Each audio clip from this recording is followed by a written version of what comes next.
அனைவருக்கும் இனிய காலை வணக்கம். உங்களுக்கு நீங்கள் நல்லவனாய் இருந்தால் போதும்.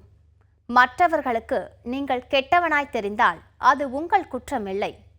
கண்ணில் பிழை என்றால் பிம்பமும் பிழையே. அது பார்க்கப்படுபவர்களின் பிழை அல்ல, பார்ப்பவர்களின் பிழை. முதலில் நாம் காண இருப்பது இந்நாள் பொன்னாள்.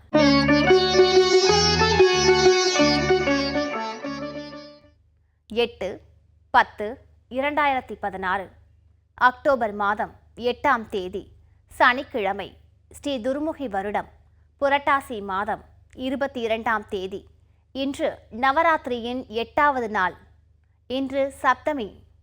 திருப்பதி ஸ்ரீ ஏழுமலையப்பன் கோவிலில் ஏழுமலையப்பன் காலை ஹனுமான் வாகனத்தில் வசந்த உற்சவத்தை காணலாம். நல்ல நேரம் காலை 7:45 மணியிலிருந்து 8:45 மணி வரை. மாலை 4:45 மணியிலிருந்து 5:45 மணி வரை. ராகு காலம் 9 மணியிலிருந்து 10:30 மணி வரை. யமகண்டம் 1:30 மணியில் இருந்து 3 மணி வரை. குளிகை 6 மணியில் இருந்து 7:30 மணி வரை. சந்திராஷ்டமம், ரோஹிணி, மிருகசிரிஷம் நட்சத்திரங்கள். இந்நாள் பொன்னாளை தொடர்ந்து காலை நேரத்தை தெய்வீகமாக்க தெய்வீக ராகம் உங்கள் பார்வையில்.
இடைவேளைக்கு பிறகு உங்களை சந்திக்கிறதுல ரொம்ப மகிழ்ச்சி. இப்பொழுது நாம காண இருப்பது திருமந்திர தேனருவி சொற்பொழிவு உங்கள் பார்வையில்.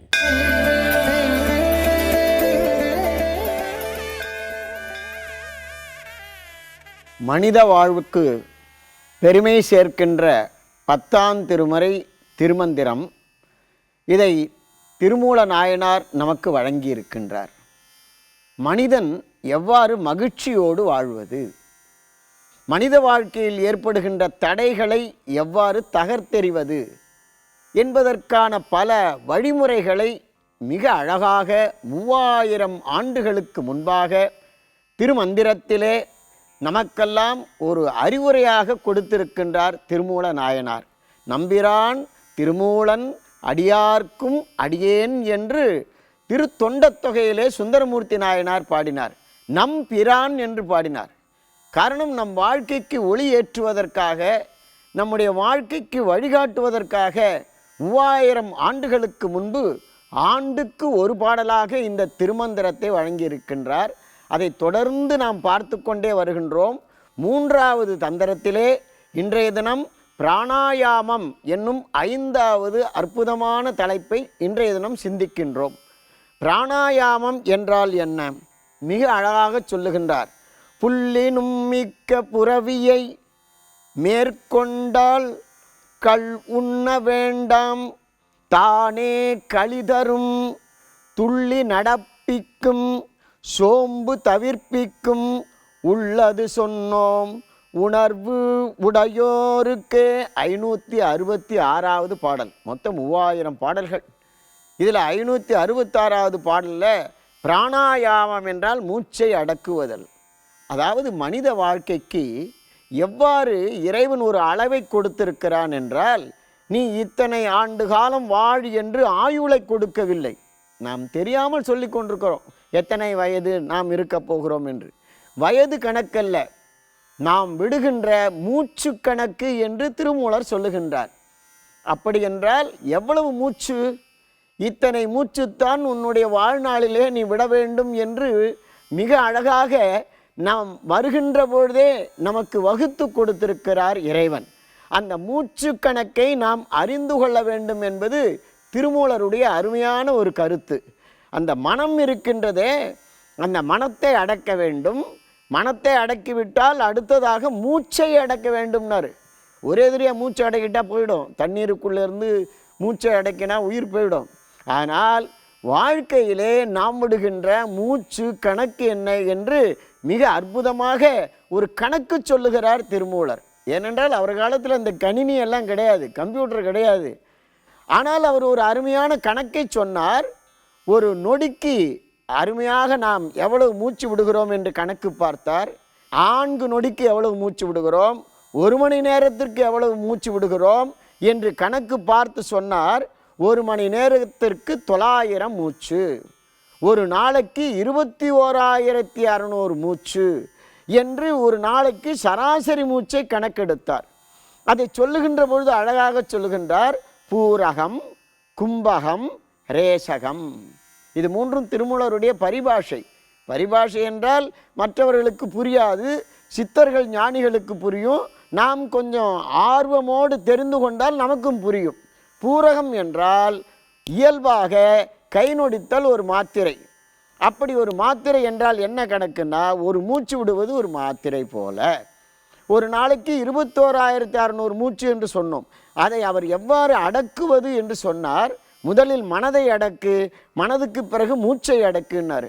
இந்த மனம் எப்படிப்பட்டது என்று ஒரு ஓமை சொன்னார். புல்லினும், புல்லுன்னா பறவை, பறவையை விட வேகமாக பறக்கக்கூடியது நம்முடைய மனம்.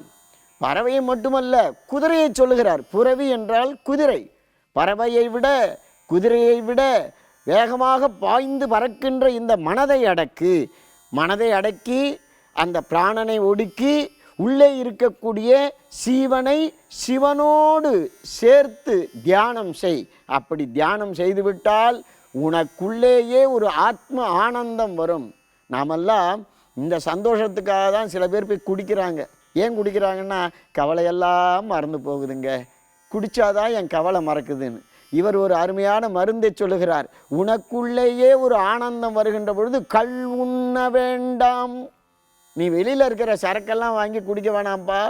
உனக்குள்ளேயே ஒரு ஆத்ம ஆனந்தம் இருக்கிறது. அந்த ஆத்ம ஆனந்தத்தை நீ பெற்றுவிட்டால் இந்த உலகத்திலே உனக்கு துன்பம் இல்லை. அந்த துன்பமில்லாத நிலையை நீ பெற வேண்டும். தானே கழிதரும், கல்லுண்ண வேண்டாம், தானே கழிதரும். திருமூலருடைய வாக்கு.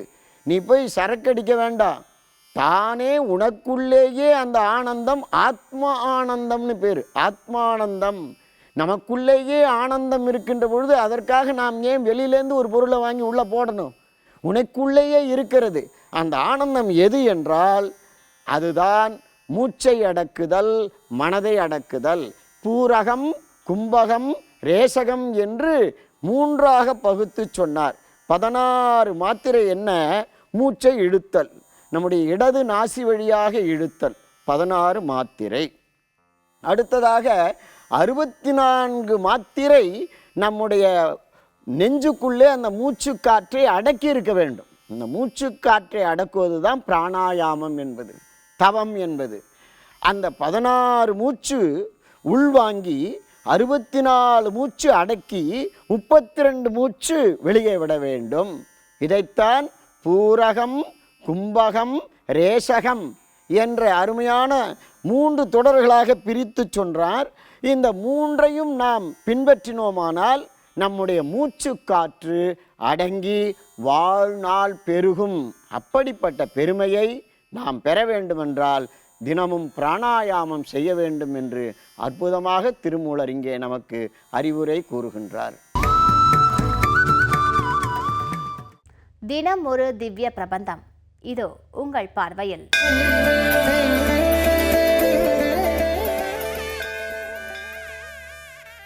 ஸ்ரீமதே ராமானுஜாய நம. ஸ்ரீசைலேசுதயா பாத்திரம் தீபக்தியாதிகுணார்ணவம் யதேந்திர பிரவணம் வந்தே ரமஜா மாதரம் முனிம் லக்ஷ்மீநாத சமாரம்பாம் நாதயாமுன மத்தியமாம் அஸ்மதாச்சாரிய பரியந்தாம் வந்தே குரு பரம்பராம். முன்பு தாய்ப்பால் கொடுக்க வேண்டும் என்பதனை ஒரு உற்சவமாக நடத்தி காட்டினார் ஆழ்வார். இன்னைக்கு என்னடான இந்த கண்ணனுக்கு பால் கொடுப்பதற்கே அஞ்சுவதாக, பயப்படுவதாக ஆழ்வார் பேசுகின்றார். ஏன் இந்த முரண்பாடு? ஏன் இந்த வேற்றுமை? இந்த கலக்கத்திற்கான காரணம் என்ன அப்படின்னு பார்த்தா, சாதாரண குழந்தையாக நினைத்து கொண்டு எம்பெருமானுக்கு தாய்ப்பால் கொடுத்தேன். ஆனால் இந்த கண்ணனோ சாதாரண குழந்தை இல்லை, இவன்தான் அருந்தெய்வம், இவன்தான் பெருந்தெய்வம், இவன் செய்யாத அற்புதங்களே இல்லை. அதனால் இவனுக்கு போய் நாம் பால் கொடுக்க முடியுமா என்கின்ற சந்தேகம் அந்த யசோதைக்கு எழுந்ததாக ஆழ்வார் பாடுகின்றார். அப்போது கொடுக்கலாமா வேண்டாமா? கொடுத்தால் வேற ஏதாவது நடக்குமா? ஏற்கனவே ஒருத்தி பால் கொடுப்பதற்காக என்ன பாடுபட்டாள் என்பது நமக்கு தெரியும். அதையெல்லாம் ஆழ்வார் அனுபவிக்கின்றார். அதனால் உனக்கு அம்மம் தருவதற்கு எவ்வளோ அழகான மழலை சொல் பாருங்கள். குழந்தைகள் பேசுகின்ற அந்த மழலை இருக்கு பாருங்கள். குழல் இனிது யாழ் இனிது என்பர் தம் மக்கள் மழலை சொல் கேளாதவர் என்று வள்ளுவர் ரொம்ப அழகாக சொல்லியிருப்பார். இப்போ சொல்லலைங்க, எவ்வளவோ பல ஆண்டுகளுக்கு முன்பே அந்த உளவியலை ரொம்ப அழகாக பதிவு செய்திருப்பார். குழந்தைகளுடைய மழலை சொற்களை கேட்காதவர்கள், தான் பெற்ற குழந்தைகளுடைய மழலை சொற்களை கேட்காதவர்கள் குழல் இனிது என்பார்கள், யாழினுடைய இசை இனிது என்பார்கள் என்று கூறுவார். அப்படி இல்லாமல் யசோதைக்கு சகலவிதமான சௌபாகியமும் கிடைத்தன. கண்ணனோடு அவனுடைய மழலை மொழிகளை எல்லாம் கேட்கின்ற வாய்ப்பு அவளுக்கு கிடைத்தது. அந்த வாய்ப்பின் காரணமாக குழந்தை எப்படி பேசுமோ, எப்படி முன்பே அணைத்து கொள்ளவா என்பதை கூட அச்சோ அச்சோ என்று தெரிவித்தாரோ, அதை போல பால் அருந்துவதற்கு, பால் கொடுப்பதற்கு பயப்படுகின்றேன் என்பதனை அம்மம் தர அஞ்சுவன் என்று ஆழ்வார் ரொம்ப அழகாக காட்டுகின்றார். தமிழில் இருப்பதான வார்த்தைகள் எவ்வளவு இனிமை உடையவனவாக இருக்கின்றன என்பதற்கு இந்த பாசுரங்கள் எல்லாம் ஒரு எடுத்துக்காட்டு என்று பார்க்கின்றோம். தன்னேராயிரம் பிள்ளைகளோடு தளர்நடை இட்டு வருவான், பொன்னேய் நெய்யொடு பாலமுதுண்டு ஒரு புள்ளுவன் பொய்யே தவழும், மின்னேர் நுண்ணிடை வஞ்சமகள் கொங்கை துஞ்ச வாய் வைத்த பிரானே, அன்னே உன்னை அறிந்து கொண்டேன் உனக்கஞ்சுவன் அம்மம் தரவே அப்படின்னு ஆழ்வார் பாடுகின்றார். யசோதையினுடைய பாவத்தை, யசோதையினுடைய மனநிலையை தான் ஏறிட்டு கொண்டு பாடிக்கொண்டிருக்கின்றார். எப்படி பாடிக்கொண்டிருக்கின்றார்? கண்ணா, நீ உன்னுடைய அந்த தோழர்களோடு அப்படியே தளர்நடை இட்டு கொண்டு வருவாய். தளர்நடை இட்டு கொண்டு வருகின்ற நேரத்தில் இந்த பூதகி என்பவள் உனக்கு முலைப்பால் கொடுப்பதற்காக வந்தாள்.